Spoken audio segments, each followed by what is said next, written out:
In 2004 hadden we nog de opera Bonifatius. En dit jaar zal Bonifatius de musical opgevierd worden. Met toptalenten uit de Nederlandse musicalwereld. Siep van der Ploeg is de laatste ongewenst. Hij zal druïde worden. Ik dacht de druïde, ik dacht Asterix en Obelix.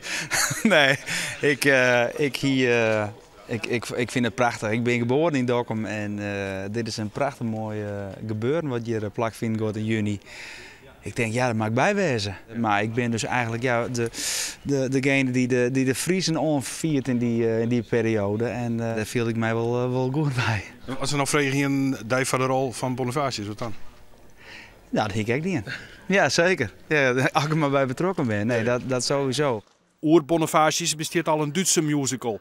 Maar die is volgens verbouwd voor Fries publiek. Alleen nog de muziek wordt nog broekt. Wij richten ons hier in deze producties veel meer op de jongere man. De man die moet kiezen. De man die voor de keuze staat van kies ik voor de liefde voor een mens of de liefde voor God. Wat is het wat een mens drijft en wat is het om werkelijk voor je idealen te strijden? En dat maakt de persoon Bonifatius in de Friese productie een man van vlees en bloed. Wat bent u met Siep van der Ploeg van plan? Hij is ja, de grote tovenaar, degene die ja, het geloof en de kracht van de Friese belichaamt. Dus ja, hoe we dat vorm gaan geven, ja, ik weet het nog niet. Ik weet het echt nog niet. Het is niet zo dat ik het geheim hou.